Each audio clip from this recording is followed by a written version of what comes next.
Alright, we're going.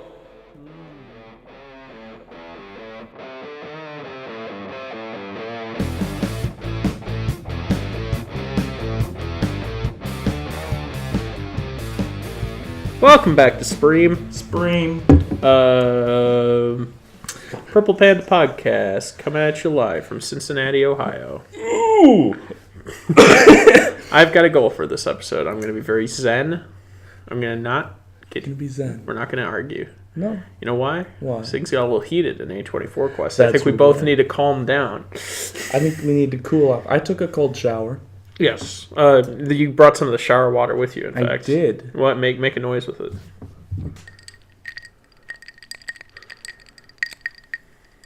That's Josh's shower water. You just drink that? You're disgusting. No. So, emails for the first and last time. So, multimediaclubcast@gmail.com is dead. Nobody emailed us, so I'm killing it. I shot it. I took it out back. It's dead. We got a new one. Purple Panda Podcast. Did nobody email in the last week? Okay, cool. No. So I don't think we talked about it enough. So I think we just need to amp that up a little bit more. Sounds good. So get ready. I'm not upset nobody emailed us. So just at least now we don't have to. I'm not upset either. I'm just disappointed. Very disappointed. You're gonna play that tactic. I am. Anyway, so we got Purple Panda Podcast @gmail.com. Rolls right off the tongue. Or the lips because it's a lot of P's. All one word. All one word, all lowercase. Purple Panda Podcast @gmail.com. Please email us, or I'm gonna have to kill this one too. Oh no! So we already got one email on purplepandapodcast@gmail.com. It is from Andy from Google. He says, "Welcome to Gmail," and thank you, Andy, so much. Go to hell. First up, let's talk about some music. Sounds good. You want us to jump right in? I would like to start by saying Nice has released a new album. It came out the April 14th, so 2 days ago. It's got a thumbs up on it, so you know does, it's good. For sure. Have you heard any of it yet? I've heard one song on it, and I wasn't paying close enough attention, and I feel bad because I want to listen to the whole album. Yeah. I confession, I haven't heard the whole thing yet either. I've just kind of, every time I try to get into it, something comes up. Yeah. So, and I want to just listen through the whole thing in one sitting, and I'll probably do that soon. But my song of the week is a song off of that album, and it is called, which of the two singles should I do? Peanut Butter Cramps? I'll do F You Pay Me. Oh, F You Pay Me. Which is I not... think I've heard that one. Which is not... I think I showed it to you, yeah. Yeah. Which is not me censoring myself. It's literally called F You Pay Me. Yeah, I've heard that one. Give it a listen!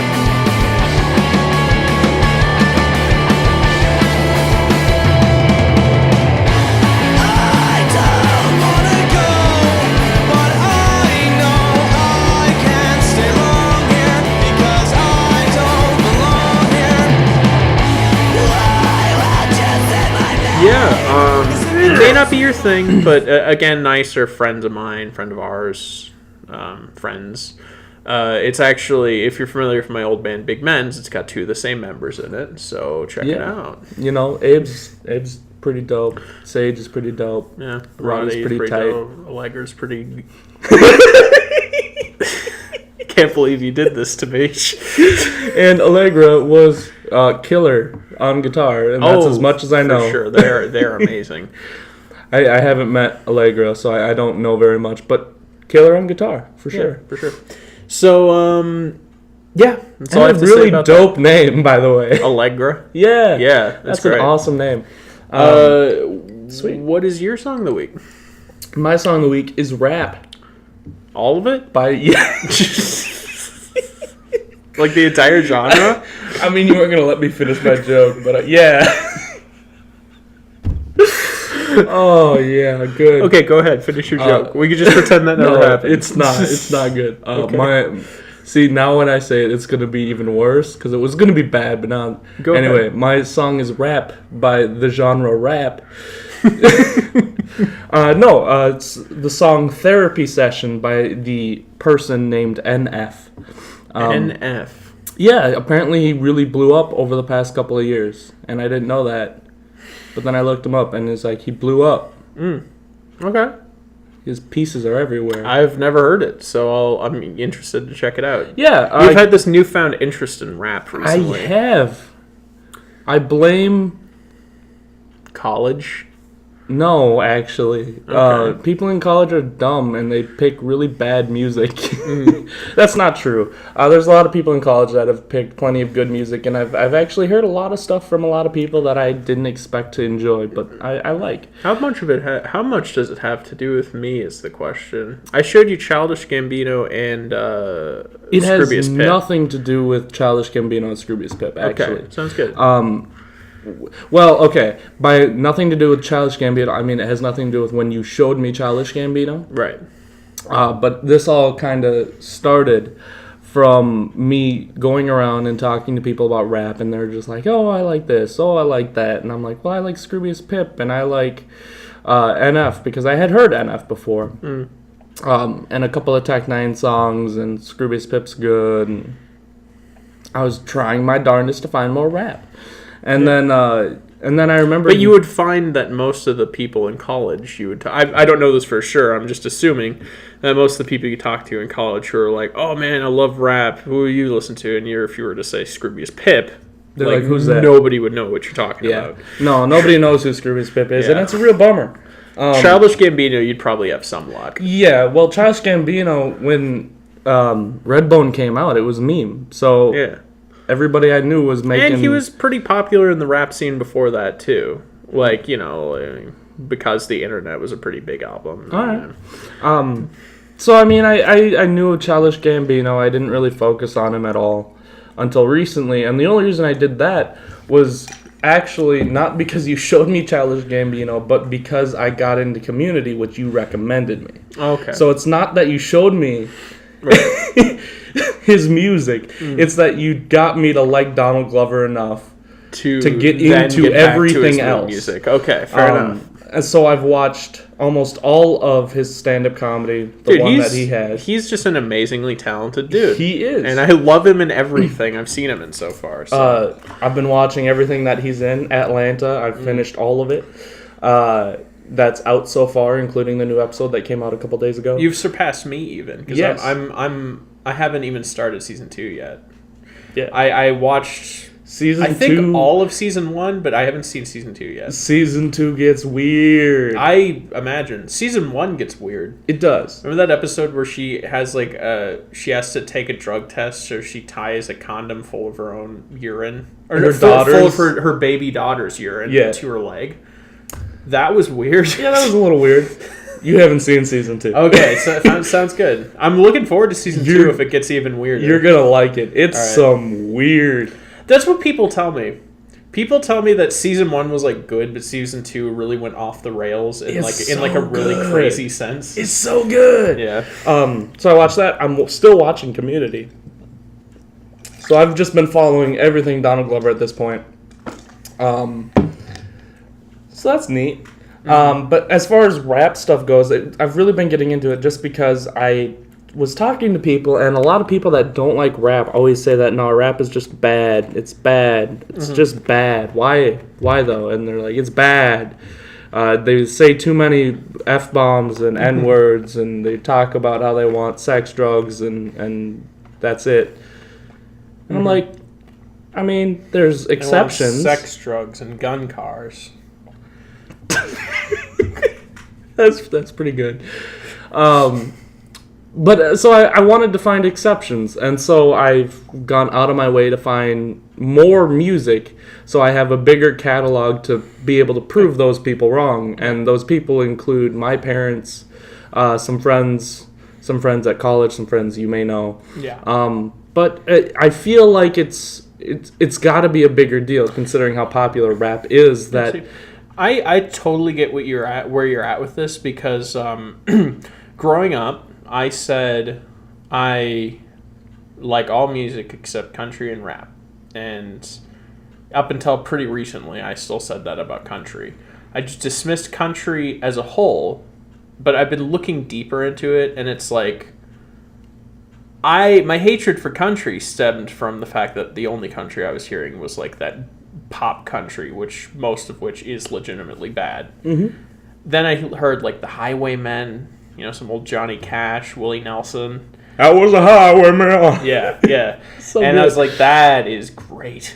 Yeah. Have you heard Willie Nelson's like newer stuff? It's also pretty great. Like It's All Going to Pot.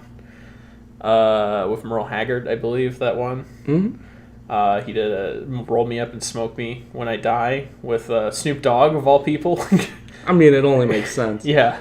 My favorite thing ever is there's like an interview with Snoop Dogg, and Snoop Dogg's like, nah, Willie Nelson smoked me under the table. You do not step to Willie Nelson when it comes to smoking weed. Oh, it was so funny. I laughed so hard. You cannot keep up with Willie Nelson. He has smoked forests of the stuff over his lifetime. It's so funny, though. Like, Snoop Dogg's like, nah, man, he's crazy. Yeah. That's so funny. The air intake is like 50% marijuana at any given time. Yeah, just being around him gives you a contact high, and that's if he hasn't been smoking. Yeah. Oh, God. But yeah, no, there's good country out there. And I've since learned there's great rap out there. So I am never going to judge a genre by the bad elements of it ever again. Except for pop punk. But all pop punk's good. The more conventionally bad it is, the better it is. Look at My Friends Over You. It's a masterpiece. I'll get you to like pop punk one of these days. No, I don't hate pop punk. Okay. I find it is usually pretty shallow. I say usually. But who cares? I know. It's not. I don't listen to Newfound Glory because they're like modern day prophets. I listen to them because they like pizza and a good time.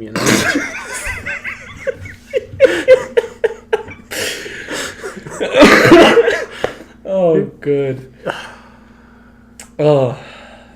The music video for My Friends Over You features a pizza delivery man delivering a pizza to a Newfound Glory concert. And, good. Yeah. Anyway, what were we talking about? NF, Therapy Session. It's a song. Listen to it. Yeah, give it a listen. I don't know what you expected, but what you expect when you walk in a therapy session.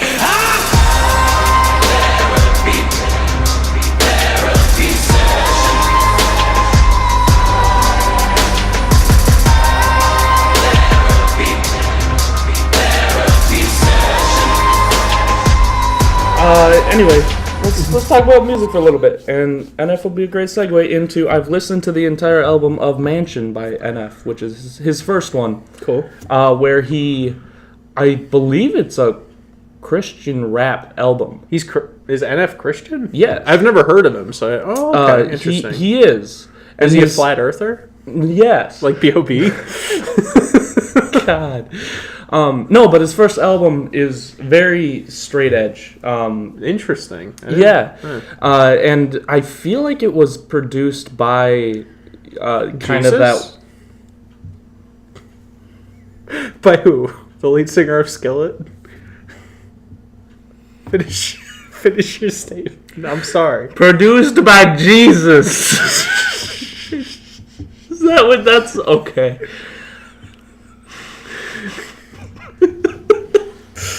Anyway, I feel like people that are in the Christian music kind of world, they get very specific producers and very specific mixers. I think Tooth and Nail is like a big company in that. Yeah. So I think that those kind of producers will get you very far in that world, but I don't think he is in that genre anymore. Okay. Because I heard. I think Therapy Session has the word shit in it, which they would not approve of. So, well, you'd be surprised with what some Christian bands can get away with, like August Burns Red.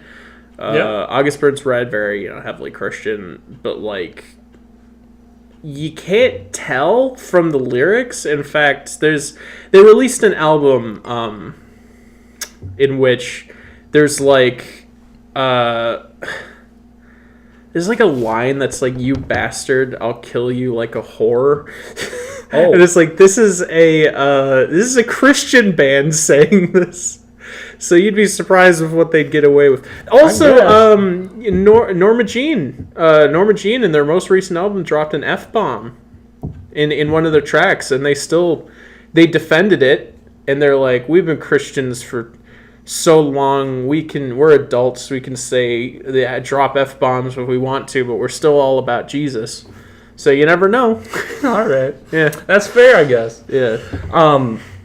I would assume he's not anymore, considering he's so popular. It's hard to stay strictly Christian and become as popular as he has been. Just because as soon as you say that somebody's a Christian artist, then they automatically get kind of shunned or looked down upon by those who are not Christian. Unless they're Skillet or Switchfoot. But actually, especially if they're Skillet or Switchfoot, I suppose. Because as soon as, you tell people, "Oh, yeah, no, Skillet's good," and they're like, "Oh, yeah, I'll listen to him," and then they listen to him, and like, "Yeah, it's not too bad. Oh, they're a Christian band. Oh, yeah. Oh, what a shame." Yeah. Yeah, right. It's like, that's an automatic drawback. I don't remember Skillet having particularly religious lyrics, but it's just They do if you listen to it in that context. Right, yes, but it's the kind of thing where it could be construed either way. Mm-hmm. And that's the thing a lot of Christian bands do, actually. They write lyrics that could just be seen as like a love song, but if you listen to it in the context that they're Christian, it's undeniably about God. And it's to pull people in who don't necessarily want to hear a song about God, then teach them about God, and then the song brings on new meaning, basically. Definitely. This is a topic I know a lot about because when I was a kid, I wasn't allowed to listen to secular bands. It was just all Christian bands. So I know the ins and outs of these things. And it's an interesting topic, too. And I know a lot of people that kind of were stuck in that exact same world, and they tried to get me to listen to all their music, and I didn't want to. Because a lot of it, there's a lot of Christian music that isn't good. I've listened to a lot of bad Christian music. There is good Christian music. Like, I'll say, if you like metal, August Burns Red's legitimately great. Yeah, and I like August Burns Red. I like Skillet. Skillet's pretty good, too. I've seen Skillet live, and they rock the house. Yeah. They got a fantastic show. I mentioned Norma Jean. If you like really weird, almost artsy metalcore, Norma Jean is pretty good, honestly. So, yeah, there's good Christian music out there, but it's just... There's a lot of not good Christian music out there, too. Yeah. So. And it's a combination of these artists, they get kind of stuck in this... I don't want to say they get stuck in a hole, but they do. They get stuck in a hole, and then they get, kind of typecast, I guess, as being this super religious band that, can't do anything special because they are a super religious band, and it's a problem. Yeah, it's definitely a hindrance in the industry. Yeah, if you want to, it's like there's a very specific Christian market, and you'll flourish in it if you have a Christian moral to it. But if you want to succeed in the secular market, as very few Christian bands have tried and failed, it's hard because. And so, if you want to be a band, my best advice for you, if you want to be a band that has religious tones in it, don't be preachy. Don't be too preachy, because that'll automatically turn off a large portion of any audience that you'd get. And B, maybe just don't say that you're that. Well, it's like there's like, you don't have to say you're Christian to be able to sing songs that allow people to be a nice person. Right. But there's that whole thing is like speaking from the Christian perspective is kind of to hide if they're going biblically speaking, to hide the fact that you're Christian from people and to make a profit is very unchristian. Well, I'm not saying to hide it. I'm just saying don't come out and say it in like interviews. Like, don't lead with that, right? Maybe. Just don't. Yeah, you do like the church I go to does. They're very accepting, and they're like not like don't rub things in your face. Yeah, stuff like, so when you're going out on stage, the first thing you probably shouldn't do is welcome to our Christian rock concert. Yeah, right. It's like if people want to know, it's still a rock concert. I guess I can see what you mean. If people want to know more about your beliefs or whatnot, very well do that. But it's just like. don't shove it in everybody's faces if you want to get popular. You know, that's true. That's my philosophy. Because I think that's what Skillet kind of does. Their music doesn't really have a distinctly religious slant to it. In fact, a lot of it's really edgy, and it appeals to like teens and kids and whatnot. Well, and I've been to their concerts, and they don't say once that they're a Christian rock band. I went to their concert when I was a kid. I went to back when I couldn't listen to anything but Christian music. I went to a Christian concert called Sunshine, a concert festival, and I saw Skillet there. And they did talk a little bit about it, I believe, there. But that's because the environment they were in called for it, Yeah. Well, I also saw Norma Jean there, I think, and August Burns Red. So. I'm going to expand this to a couple other bands, too, actually, because I like this conversation. Yeah, sure. It's one we haven't had before. I'm liking it. Shinedown. When we saw Shinedown, he talked a little bit about God. Is Shinedown a Christian band? Nope. No, I was going to say, I wouldn't think so. What I loved about Shinedown, well, this kind of ties into the religion thing, but kind of not. What I love about Shinedown is like all the bands at Northern Invasion, they were like, oh, beat the crap out of each other, and Shinedown, they're like, hey, I want you to like hug the person next to you, and like let's just all have a good time here. Like I don't want to see any moshing, just have a good time. That was basically his attitude. I was like, that's really cool. I like that. And yeah, he did. I do remember him talking about God briefly. He's like, God put us on this earth to do this, to be a good human being and enjoy our time or something like that. And, it's not being preachy. It's just his belief. And that's it. For sure. If you want to get into a different religion even, let's talk about Godsmack. The main singer of Godsmack is a Buddhist. Interesting. Yeah. He doesn't necessarily spread those ideas through his music or his onstage presence. His band's literally called Godsmack. Yeah, no, I know, and he is a very, very heavily practicing Buddhist. Interesting. Yeah, it's super interesting. He doesn't give off that vibe from his lyrics or his performances. Yeah, but. Okay. But he is, and if you care enough to look into it, the information's out there, and you can be like, oh. Sure. Okay. But another thing is I don't remember Godsmack ever telling us to hurt each other Right, yeah. In concert. Like, they just have some heavier music with some good fast beats, and it was a good time. Because there are for sure bands that go to festivals like that, especially if they know it's like a metal festival like Northern Invasion. They will literally just tell everybody, like, I will be disappointed if people don't walk away injured, Yeah. There are bands that have that attitude, and I really love when bands have the opposite attitude, and they're like, let's not hurt each other, let's just have a fun time. Yeah. Like, I'm not against a little moshing. I've moshed once or twice in my day. But it's like, when it's the kind of moshing where you're trying to hurt people, it's like, I'm not having any part of that. Yeah. I got nowhere near any mosh pits when I went to Northern Invasion, because metal moshing scares me. It's very violent, very dangerous. My favorite kind of moshing is like moshing at like emo shows, because it's just people just like not fighting but just like bumping against each other, like just jumping around, and it's like you get this energy from the crowd. That's nice. You're not trying to hurt people. Yeah, I agree. Yeah. So it's interesting. Bringing it back to NF specifically, the album Mansion that I did listen to, I heard about 3 or 4 songs that specifically bring up religious stuff. Yeah. Essentially. And 2 of them I don't think had that many religious tones, other than the fact that he just says, I'm Christian. I'm a Christian, but I'm not a perfect person or something like that, which is a pretty normal thing to have in songs in general. Yeah. So that one didn't even feel like it was pandering to any type of religion in general. And he does this quite a few times, He's like, my music isn't for people who pray in churches, sit in pews and pray in the churches.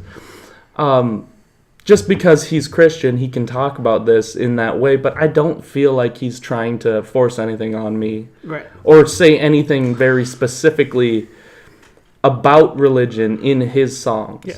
And it's possible to have secular music coming from religious people, like you said, with Shinedown and Godsmack. It's just like you I don't really know, like, what... There are religious people who they think religion has to be a part of everything they do, and there are those that they have, like, secular hobbies, but they, at the end of the day, they do worship a god, you know. It's a spectrum of religion, basically. So the moral of the story is I want to talk about Family Force 5. Oh boy. I mean, hold up. Wait a minute. Wait a minute. Put a little love in it. But no, I mean, that's a good example, though. They don't specifically talk about... They kind of do in some songs. Sure, in some, but the majority of the ones that I know about, it's party hype music. Yeah, what we were that's true. What we were talking about... Actually, now that I think about it, maybe they don't. I was just thinking they probably do, but then I remembered the last time we listened to it, we were, like, having this discussion and analyzing their music, and it's like, not only... is none of it inherently Christian or religious, it's actually kind of the opposite and, like, really worldly and indulgent, which is not what you'd expect from a band that plays the Christian music circuit and calls themselves a Christian band. They have songs about just getting drunk and partying. So, I don't know. And you go to the emo scene, there's Bless the Fall. They were a Christian band led by the singer of Escape the Fate, the first singer of Escape the Fate, a very much not Christian band. And, like, Bless the Fall was just Escape the Fate. That's it. Like, there wasn't really anything religious about it. It's just they identified themselves as a religious band so they could play the Christian circuit. It was very weird. Yeah. Yeah. Well, and it's interesting, you know, if you identify yourself as a Christian band, it seems like you get a lot of help as far as the Christian circuit, getting producers and whatnot. But the downfall is the audience that you attract. Right. Like, yeah. you end up losing a good chunk of your audience. Yeah. It's easier to become a Christian band if you, like, know where to go to, but it's harder to, like, get famous as a Christian band. Yeah. You know, like, most people can't name that many Christian bands off the top of their head. I used to listen to a ton of them, and I can't name that many off the top of my head. You know, because a lot of them are just forgettable. They're not. And this is the thing. I have nothing against religion. In fact, like I said, I go to church. You know, I consider myself a somewhat religious person. My religious beliefs are a little weird, but you know. Like I said, I am no way anti-religion. What was I going to say? I forget. I don't know. I had to clarify the point, and then I forgot what I was going to say. Oh, yeah. They're forgettable? Yeah, right. There's this... Unforgettable. Yeah, right. Yeah. So, there's the bands in the Christian scene a lot of times aren't judged by their musicality, but rather their, like, message. Yeah. And that's the same with Christian movies. This ties into, like, God's Not Dead. God's Not Dead, from what I've seen of it, is a absolutely atrocious film. But you can't call it that, otherwise you're called a horrible anti-religion, like, demon, you know? You're just Satan. You're the incarnate of Satan. It's like if you're against, it's like, and the music's like that too. There's this religious scene at large that, like, good music is completely irrelevant. The music doesn't exist to be good music. It exists to be a vessel for prophecy or scripture, you know? Like, that is an issue I have with the Christian scene. Because it's like, I want to objectively judge music. I just, like, there are bands out there that are super famous. It's just like, musically, there's nothing good about them. They're just, you can't be against them because then you're anti-Christianity, which is... And one of the biggest things is that I shouldn't say you've never, or anybody has never, but I have never heard a Christian band that's ever been anything experimental at all. Like, they haven't tried anything new or interesting. That is true. Well, I should show you early. Norma Jean, they're really, really weird and really out there. And you could say Family Force 5 is really weird and out there too. But other than those two, not really. Yeah. That's a... Like, musicality isn't important in the Christian scene. Like, those that are, like, get all experimental, they'll be accused of, well, you care more about the music than God. And that's what it all comes down to. And that's a thing in like worship teams in churches and whatnot. Like we've struggled with that. Our church has kind of like, we've had people who come in and they like music minded and they want to do something unique and interesting, and they want to get loud and they want to get experimental, and the church is like, no, because that is not Christian. And this is the sentimentality a lot of people have. And I don't agree with it. I feel like if you want to express your faith through music, you know, what better way to do that than like really put your all into your music, you know, and express your faith through that way. Yeah. It's like conceivably you can have an instrumental band that's Christian. It doesn't even need to have lyrics. It's just if that's how you worship God, by making the best music you can, it should be accepted, you know? Yeah. I agree. Yeah. That's just my my little rant on the subject. Yeah. And I mean, of course, this could go for any religion or any views or beliefs, but Christianity is the biggest one in our lives, so that's the one we talked about for the most part. Yeah, exactly. And the Christian music scene's pretty huge, more so than bigger than most, a lot of others. Yeah. That we know of, at least. Yeah. I don't know. I haven't looked into in anything. America, particularly Midwest America, it's like we get a lot of Christian music. That's the thing. Yeah. So, that was interesting. Yeah, I thought so. Yeah, something we certainly. If you guys have any questions or anything about it, you know, email us. Yeah, for sure. Have you listened to Family Force 5? What did you think? That's like the easiest band to make fun of in that whole genre. It really because they're just so bad. Yeah. Party rock anthems. Oh. But yeah, no. I'd love to hear someone else's take on this. Listen what do you guys think about bands that are considered Christian? Like does that change anybody's perspective on the band? Does it do anything different, or would you guys consider that band being your favorite band ever, regardless? If I could give a small album recommendation, if you want an example of a Christian metal band that's like very much religious, very much Christian minded, that's like also like pretty good music. Like August Burns Red is like, a lot of people like it because they're not very religious in their music, but like Haste the Day, which is what I'm gonna recommend, the album Attack of the Wolf King by Haste the Day, is like there's a lot of religious symbolism strewn through that album, and it's a good album. So if you want an example of that kind of thing, check it out. Just be warned, it is mid-2000s metalcore and it hasn't aged well. Fair enough. But it's a decent album and it's okay. Yeah. So I mean, to bring this all back in and wrap it all up, I plan on listening to the other 2 albums of NF. You know, including the album Therapy Session, which that song that I did my song of the week off of is on. And you know, I'm hoping they just get better from there, because Mansion was pretty good, and going on up from there, I'm hoping it gets better and better. Do you think Childish Gambino is Christian? Yeah. Okay. Yeah. You think Death Grips are Christian? Oh, that reminds me. I want to talk about Death Grips while we're still in music. Let's do it. Okay, they just dropped a teaser for the new album that's coming out. Mm-hmm. It's called Year of the Snitch, and it was just a track list where it lists all the lists all the tracks in like text message form on the top of a screen, and on the screen is like various really weird surreal clips of random nonsense, and in the background it's a looped audio bite of MC Ride screaming, and I'm very much looking forward to this album. I'll have to show it to you after. It's very, very Death Grips. What kind of scream is it?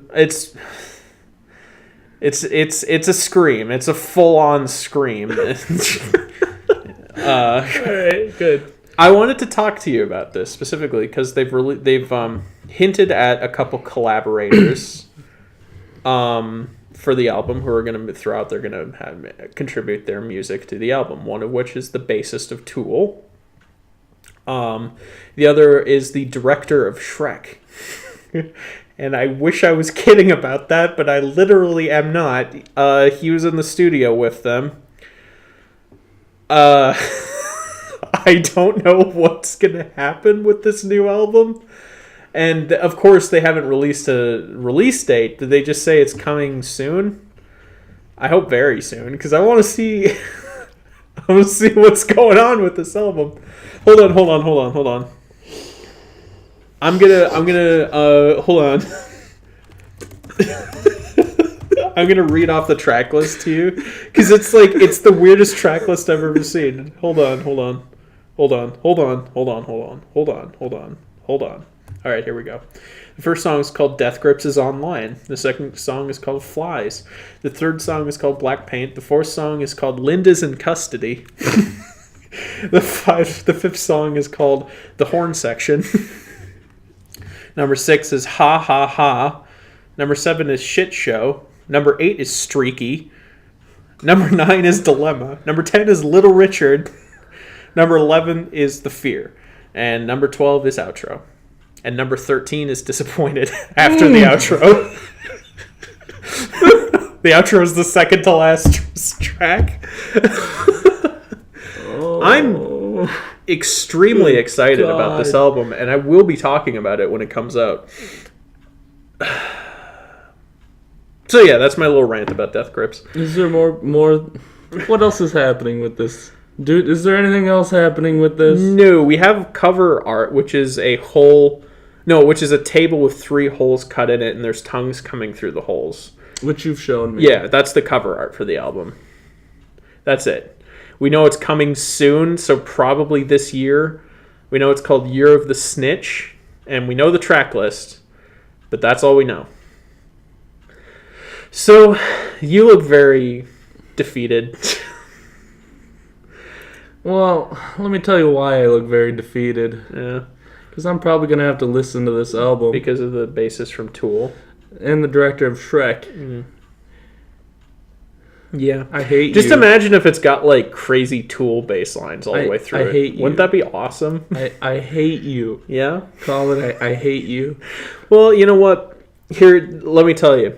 It's not out yet. So that means what we can do is we can go back and listen to No Love Deep Web and give that a review to tide us over, which I'll be doing next week, and I'll expect you to do the same. Or perhaps The Money Store. It doesn't really matter to me. It could be any of the albums, really. So we're looking forward to that very much here at Purple Panda. Do you have any other music to talk about? Good. Let's move on to television. I listened to the new EP of Childish Gambino all the way through. Sweet. How is it? It's good. Cool. Let's move on to television. I hurt. You hurt. I hurt. Oh man.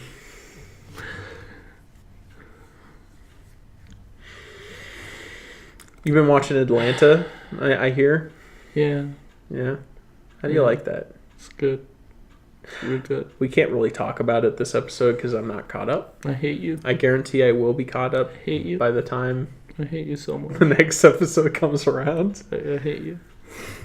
Have you been watching any other TV? I watched more Community. Community's good. Mark Community. I've watched more Community. It's really good. I love the end cards. The end cards are my favorite part so far. Have you seen any paintball episodes? No, yet? I haven't. When I do, I'll let you know. Okay, sounds good. Text me the moment you see a paintball episode. I will. It's going really slowly because I'm watching it with my brother and my mother. So it's slow going because it's hard to get us all in the same room at the same time, and they don't want me to watch ahead of them, which is fair. Cool. Cool. This is going to be a recurring thing where I say I watched like an episode or 2 of Community. Like, give us a once weekly a week. Community update. All right. What was the last episode you watched? Jack Black. Yes. This is the one with Jack Black in it. Do you remember that one? I'm actually laughing at something completely unrelated. Okay. I'm sorry. I was reminded of there's an episode of Red Letter Media where Rich Evans calls him Black Jack, and I don't know why it made me laugh so much. He's like, consider him a Black Jack. Okay. Good. I'm sorry, Jack Black. He was in the episode. He's in the episode. Do you remember that? I actually don't remember that. He's the extra guy in their Spanish class that they didn't realize, and he wants to be in their group. So then he just kind of shoves his way in there, and then they try to kick him out. Is it like School And then of at the Rock? very end of the movie, they finally start to accept him, but then he gets accepted by a better group, and he goes with them. Cool. Yeah. Is it like School of Rock? No. All right. I have no interest in it then. That's fair. I've probably seen that episode. I just forgot about it. I haven't seen Community in so long. Yeah, this is the first season still. The way you said "that's fair" reminded me of the video. Yeah, that's the only reason why I say that. That was the joke. Okay, That's fair. Just start working that into. I already worked that into everyday life. That's true. That's fair. If you don't know what video I'm talking about, I'm gonna put that at the end of this. Okay. I'm gonna put that as the end slate video, Please so do. people will know. People will know. Let's talk about the Eric Andre show. That's fair.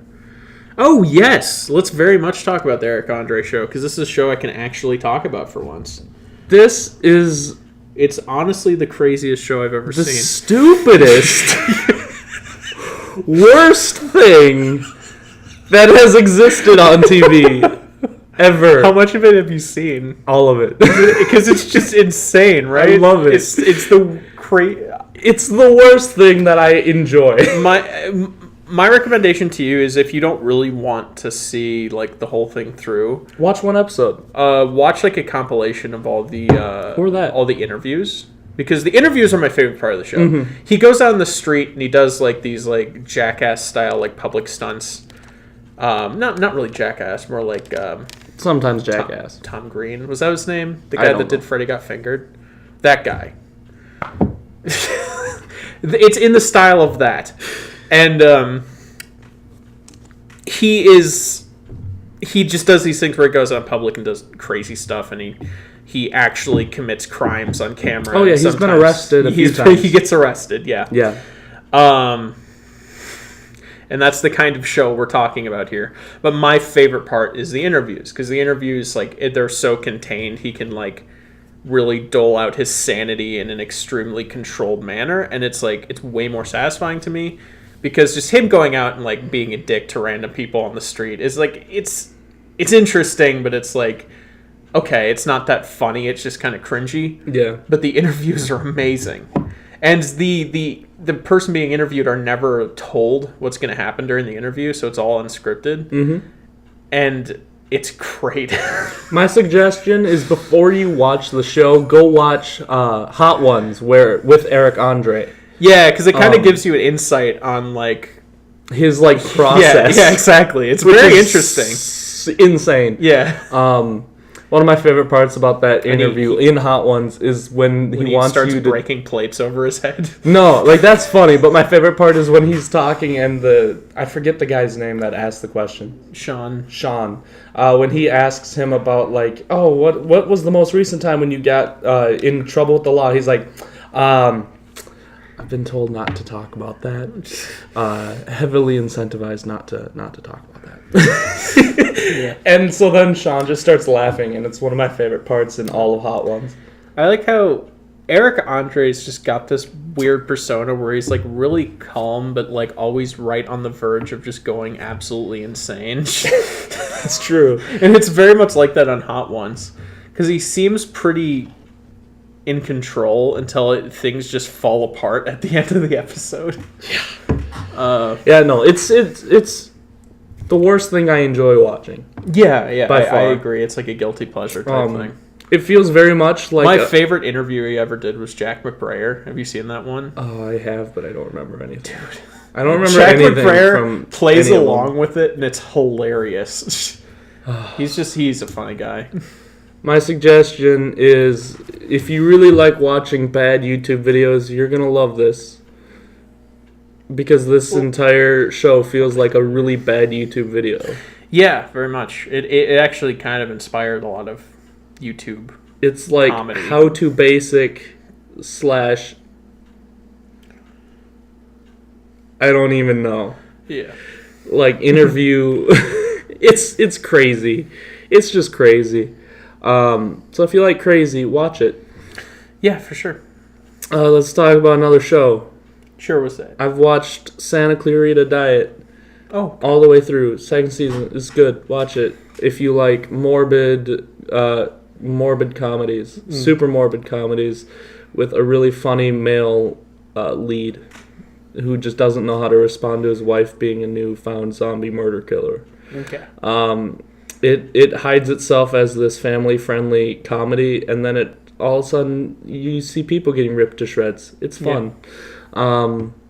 Have you watched any other TV show? Let's talk about Atlanta for a little bit, because we brushed it, but we didn't really talk about it. Okay, cool. So what's your favorite episode so far? Favorite episode so far? Oh, jeez, I don't know. The one where he goes to prison's kind of cool. That's a good one. That's early on, too. Yeah, it's like very early on. Because it introduced me to a theme of the show that's like, that is what made me love it so much, is because it's like, there's this thing going through that entire episode where he's just in prison with these crazy characters. There's so many things that are like, it's a joke, it's going way too far, it's no longer a joke. You know what I mean? That's like a common thing in that show. It's like, it's funny until it gets really not funny by the end, and it gets really messed up. You think like, that's where it teaches you? I mean, yeah, that's where it teaches you that. I'm sure it expands on it in the second season. Because it's like, and like, people die in this show. Like, there are consequences. People get gunned down. It's like, but it's also very funny. But it's like I said, it's a comedy series where the world isn't in on the joke. It's a comedy series where people look at things in a humorous manner, despite the world being really messed up. All right. So I don't remember where I heard this, but the entire premise of the show, according to Donald Glover, is that he wants to show. I hate myself because I just forgot what I was saying. Oh yeah, happens to me all the time. This is the worst. Oh, a world where the consequences are real, and at any moment everything can be taken away from you. Right. Yeah. In an instant, just like that. I very much get that because there are stakes to everything, and it's unusual for a comedy. Comedies typically, it's like, don't worry about it. The characters are going to be fine. You know, it's a comedy. It's just funny. But this is like, this breaks that expectation because it's like the characters are not going to be fine. Yeah, it's really interesting, and I really like it. The comedy is spot on most of the time. But just like the stuff that ends up happening, like the writing for each episode, I think is so well done that it drew me in, and I've loved it ever since. I'm gonna bring up 2 episodes of the second season, which I know you haven't seen, but I won't get in depth. Okay. There's 2 episodes that stick out so hard in my head that I have to talk to them, and I'll put in a lovely mention for a third one too. So there's one called Barbershop, I believe, or The Barber, or something like that, and that entire episode is focused on do we know the guy Paperboy? Do we know his real name? Or do we just call him Paperboy? Paperboy, yeah. It's all about that paper. All up with that Paperboy. So the entire episode is about him trying to get a haircut, and it's fantastic. I love that episode. I've watched it like 3 times. It's so good. Paperboy as a character. Yeah, because I love all the characters. At first, I thought Paperboy was just going to be this like generic, unlikable character, and then you get to know him. It's like I like him. Yeah, he became one of my favorite characters. Every single character that's a main-ish character has grown throughout the show. Yeah, even what I've seen from the first season, that's been happening. Yeah, like, it's like nice. You know, I didn't think I would like so and so or so and so, but they start changing, and it's like, oh, this is way more interesting than I thought it would be. Right. But yeah, so The Barbershop, fantastic episode. Watch that. You don't need to watch anything else but that episode. It's self-contained. Okay. I mean, maybe watch some of the first season and realize that he's a rapper. Just watch it. Just watch all of it. It's good. Yeah. And then there's, I believe, the episode right after Barbershop, and it has, who's the kind of the stoner? Demetrius? Demetrius? I don't know. Something like that. Hold on. I'll look it up. Just for the sake of consistency. Yeah, goodness sakes, I don't remember his name. DeMarco? No, that's not it. I think Demetrius sounds pretty good. I think so. Hold on. Okay. But anyway, there's an episode He's not even listed. that came out, and it's crazy. It's about him, and he wants to go get a piano. That's as much as I'll tell you, because the rest of the story is crazy. Darius is his name. Darius tries to get a piano. He's absolutely my favorite character in the whole show. Yeah. From the first season, I hope he gets better than the second season. He gets better. He's amazing the first season. You are going to lose your crap when you see this episode, man. Okay. I was sitting there. Oh, my God. Oh, my God.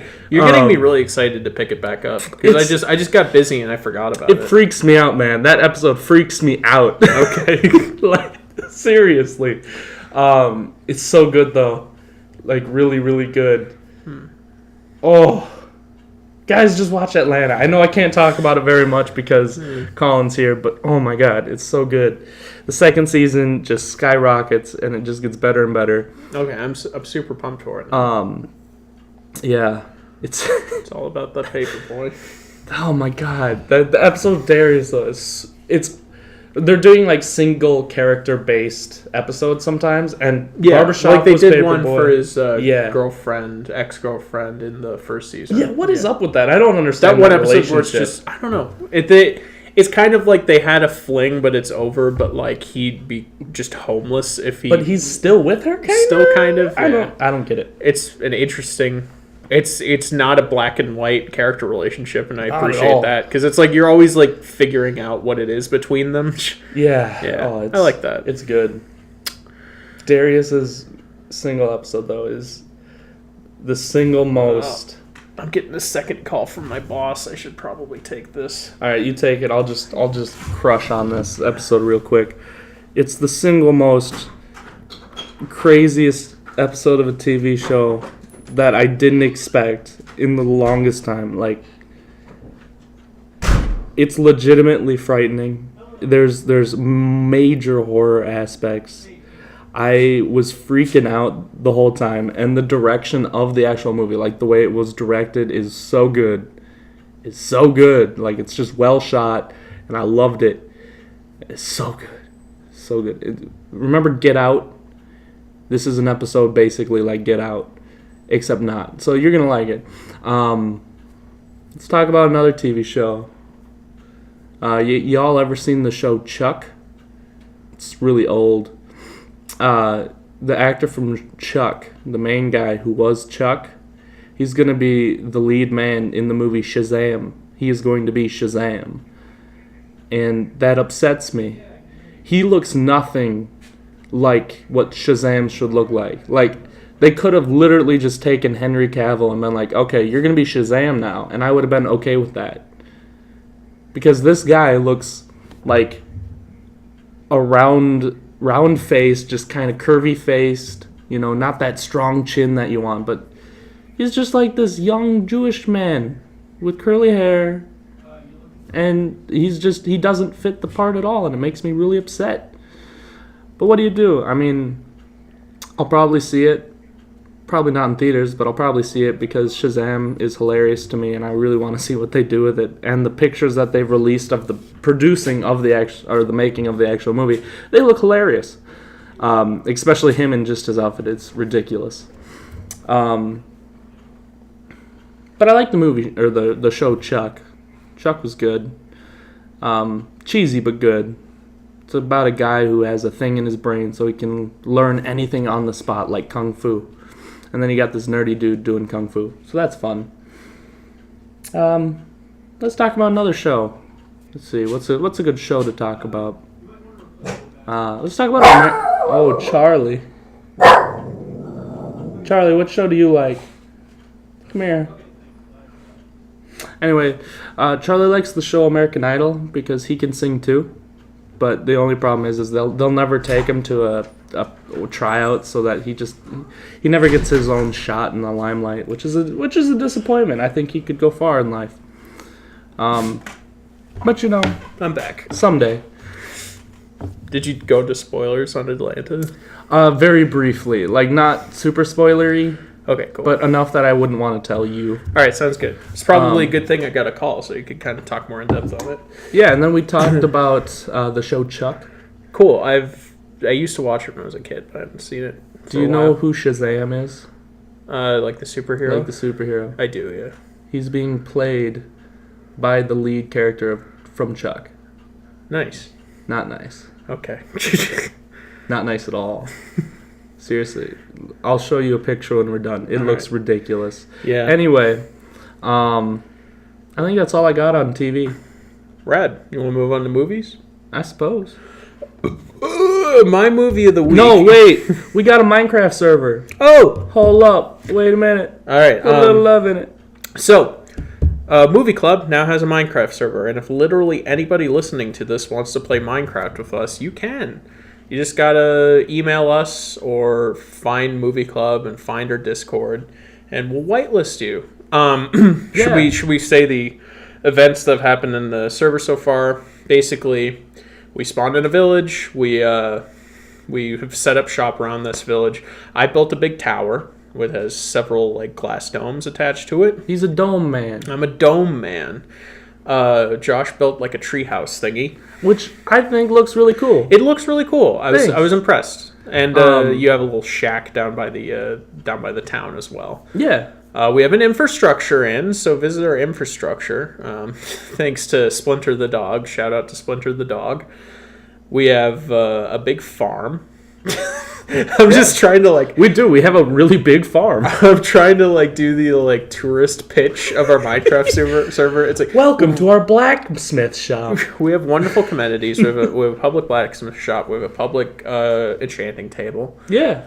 We have several mini games now, and I just implemented a mystery, a side quest for hidden pirate treasure, which you can go find now. Is that what I think it is? It might be. It might be related, yes. No! So what Josh's reaction means is you should definitely look for that hidden pirate treasure. I made a whole series of clues. You can follow them. It's like a treasure hunt. The first person that goes will get a little bit of loot as a reward. So there's a. Oh my god. There's a you can go get some loot if you want to go find it. It makes me so upset. You will find a chest covered in glass in town square. So get hunting, whoever's listening to this. Good, great. I've also put random little secret things all around. Yeah, there's we've got a little death pit. Nope. Wait, what? We got a little pit. What we called the you're talking about the gladiator ring. Gladiator ring. Yeah. Yeah, well, there's that, but that's not what I'm talking about. You don't know what I'm talking about. There's only one person that's found what I'm talking about, and he's not allowed to say anything because that wouldn't be nice. You don't want to spoil it for the rest of us? Yeah, okay. I mean, okay, so my reasoning behind it is because back when I would join servers, right, I would go around and I would just look for things that kind of looked out of place. Mm-hmm. And if they looked, it's like Korok seeds, essentially. If it looks a little out of place, I would investigate, and usually I would find... Not usually, but every now and then I would find something super interesting. Yeah. And it was one of the best feelings ever in Minecraft is just to stumble upon somebody's secret underground bunker just massive. That's why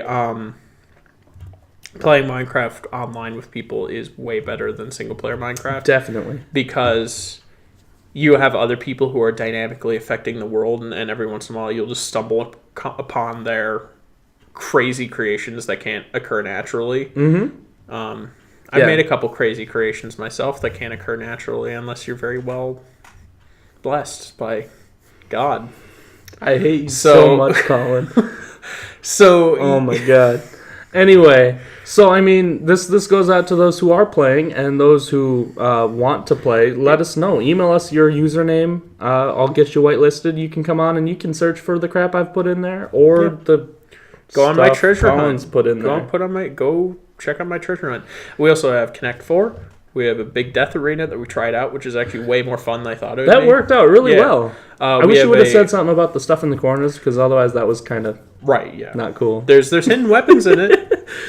Which now we know. There's an archery challenge that didn't work out well at all, so I'm going to have to reform that. Yeah. But, yeah. You know, if he's invisible... You could just have him running around like a one thing, like Yeah. walls Yeah. Yeah. or No, gates or something. I'm thinking maybe just have it so that like from chest level up, he's exposed and invisible and running around. Yeah, that's not bad. Yeah, that'd be fun. I like that. It would be make it way easier. And then also you'd have to put in like a rule that archers can't shoot each other, because I was realizing we were getting kind of close at shooting each other with our own arrows. Yeah. Honestly, but that's fine. Honestly, I think archers should be allowed to shoot each other because you sleep in the bed, and it's just a way to like hinder your opponents and like set them back a little bit, you know? Yeah, I guess. Cool. And it'll add an interesting layer to it. If you know somebody's like one away from winning, like right at the beginning of the round, you can just shoot at them instead. Yeah. Okay, that's fair. But yeah, so Minecraft, it's cool. People should go find my crap because one person has and it was neat. And they were like, oh, that's kind of neat. And I'm like, oh, thanks. Go check out Splinter's massive sugarcane tower. That goes to literally the top of the block building area. It's fantastic and I appreciate it greatly. Thank you, Splinter. So check that out. Otherwise, other video game news. I've been playing Owlboy. It was just put on PS4. Yeah. It's pretty cool. I've been meaning to check that out. Is it like Metroidvania? Yeah, actually. Cool. Which I wasn't expecting, but that's neat. Do you think I'd like it? Given that it's pretty chill. You'd probably like it. Yeah, sure. I might check it out. I haven't gotten incredibly far, but as far as I've gotten, you'd enjoy yourself. All right. Yeah, that's all I got on video games, really. I haven't been playing a whole lot. Yeah, other than Minecraft and that, I've got nothing to say. Sweet. I'm still playing Far Cry 5, still enjoying it. Still think it's not one of the better Far Cry games, but it's still just a cheap, fun time. All right. So, cool. Let's talk about movies. Yeah. I've got one to talk about this week. How about you? One. Nice. Do you want to go first? Yeah, sure. All right. It's my movie of the week. Is yours your movie of the week? No. Okay. So you have two to talk about. Yeah. Rad. I guess. Mine is the only movie I watched this last week that wasn't an A24 movie was a movie called... Why am I all of a sudden forgetting the name of it? Network. That's what it's called. 1976, I want to say it came out. It stars a lot of people. Okay. It stars Faye Dunaway, and a few other people I forget the names of. All right. It's kind of a drama satire about mid-70s news networks and the increasing like news syndicates that wanted to, instead of just reporting the news, they wanted to spice it up to get more views. And the idea of the plot of the movie is a respected news person is getting fired, and as he goes on air and he says that he's going to publicly kill himself next week before he resigns, and on air, and they kill the broadcast, but then they think this guy is losing it. He's getting unhinged. We can exploit this for money. So they like give him his own show, and he becomes this cult leader. It's amazing. This is seriously... I was expecting it to be just like, you know, typical. It was like an Oscar. It was nominated for like 10 Oscars. Wow. And I was expecting it to be a typical, like, boring, like, classic Oscar nominee.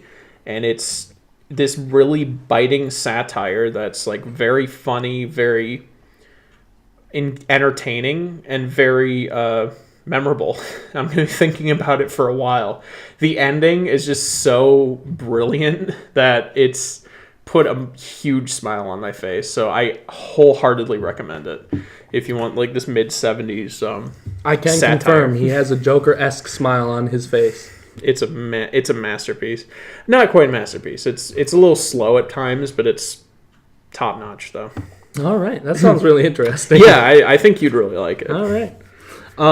My movie of the week is American Werewolf in London. Ooh, I've seen that. That's ironic. I can't believe you did that. Yeah. I love that movie. I do too. It's hilarious. Yeah. Of course, it has that classic scene that everybody likes to talk about where it shows him transforming into the werewolf. Right. Great special effects for the time. Especially, yeah. And the reason why I bring this up as my movie of the week is because this week I want to talk about some monster movies. Okay, sweet. If you haven't seen American Werewolf in London, just do it. It's a classic. Yeah, come on, sure. come on, man. So there's a scene where they go to like a porno theater, and it's one of the funniest things I've ever seen. Speaking of which, that scars children for life. Yeah, this movie scars children for life. This movie is not your typical like cheesy, corny like mid-'80s action horror comedy. It's pretty graphic. Yeah. First of all, there's graphic nudity. Second of all, there's language. Third of all, there's like some gore-esque stuff. Like body horror. Body horror stuff happening, which doesn't work well with children, which my mom didn't seem to think about when she showed it to me, my brother, and my cousin all 3 times. On separate occasions. Right. So we were scarred for life, but that's okay. Mm-hmm. But let's talk about some monster movies. Colin. Yeah, I'm the... if you don't know this about me, a huge interest of mine is old Japanese kaiju movies. I'm not talking about those. Such as like, well, I mean, this is I know, this is my kind of a monster movie. I know. Such as like Godzilla and Gamera. Gamera specifically. Gamera is better than Godzilla, and I dare you to prove me wrong. He'll meet you out back and he'll fight you for it. Exactly. Meet me at the playground after school. Oh boy. So I love these types of movies. I own several on Blu-ray. I love them. It's my guilty pleasure. It is. That's my relationship. He's got with monster shirts and movies. posters to prove it all. I do definitely. Let's talk a little bit. Let's do this. Let's say I've seen A Quiet Place. Okay. I'm bringing this up in the middle of monster movies because I can technically say it is a monster movie because it shows the monsters. See, what I got from A Quiet Place's first teaser trailer, I say first teaser trailer because the other trailer shows way too much, in my opinion. But the first teaser trailer, the actual good one, what I got from it is that it has a bit of an It Comes at Night vibe to it, except I was like, I bet you they're going to actually show the monster this time, instead of just implying maybe there's a monster, but the real monster is the humanity inside all of us and the paranoia that comes from a post-apocalyptic situation with another family you don't know, and you have limited food, and maybe you kill everybody. That's the real monster. But maybe there's also a real monster. You don't know. It's just vague. I got the feeling that A Quiet Place was not going to be like that. There's like literally there's going to be a monster. Am I correct? I know I am. There is a monster. Okay. But I don't see this as a bad thing at all. No. I'm not saying it's a bad thing. I'm just saying this is like what people wanted A Quiet Place to be. No, this is what people wanted It Comes at Night to be. And that they saw It Comes at Night, they're like, this is going to be like a rad like zombie monster movie. And then they saw this depressing art film. This looks like very much what people wanted from It Comes at Night. There's still a lot of really, really smart, really, really well done things in A Quiet Place that people aren't taking into account. And I find that very upsetting. Well, because this is a movie that appeals to the mass public. To go all pretentious on you again, you know. Yeah, and that's fair. But the general public's not going to talk about the allegories and metaphors and implications in a movie like this. They're going to be like, it's a spooky monster movie. Let's bring it down to atmosphere. One of the big things I hear from everybody that's a pretentious art fuck. Oh, for the record, I haven't seen A Quiet Place. He hasn't. Yeah. But I'm going to participate in conversation about it because I suck, but no, I haven't seen by it. all means, please do. Yeah. The first thing I hear about everybody that is a little bit more pretentious about these types of things, they're like, oh, a monster. We can see it now. Well, this is going to be bad. Right. It's not bad. No. Step one. When It's I not saw the bad. trailer, I was like, they're totally going to show the movie, the monster, but like, if they can. It's not going to be bad. It's just going to be more direct than a art film. It's not going to really be an artsy film. It's going to be like a entertaining film, you know? Which is not a bad thing. I see what you mean. I feel like this runs that line pretty well. So it does maintain a little like artsy attitude. Then. I would say so. Yeah. Okay, fair enough. This movie is beautiful. All right. I found it to be very well shot throughout. I liked it the entire way through as far as it being shot. Nothing took me out of it. Nothing did anything but improve my viewing of the movie. There are a lot of generic shots, I would say, stuff that you would see in those entertainment-based. Well, and it should be movies. noted, this is John Krasinski's directorial debut, right? Mm-hmm. So, you know, of course he's gonna. I wouldn't expect him to be a visionary master like in his first film. You know, it's like, of course. But if he like went above and beyond the Call of Duty and he like did something that's better than average, that's like wholly impressive. Like really. This is by far better than average. This is getting fantastic reviews kind of across the board. See, I saw the second trailer to it and I lost all interest in seeing it because the second trailer shows a lot and it makes it look like a pulpy, schlocky alien action movie. All right. I haven't seen the second trailer. Yeah. So that's where I fall behind. But as far as actually seeing the movie, I come to the realization that atmosphere is a big thing in a lot of horror movies, as in all horror movies, and it doesn't change for this one. The atmosphere in this movie is spot on throughout. Keeps you on the edge of your seat, keeps you tense. And a lot of people say that they lose that when they can see the monster and they know what the monster's about.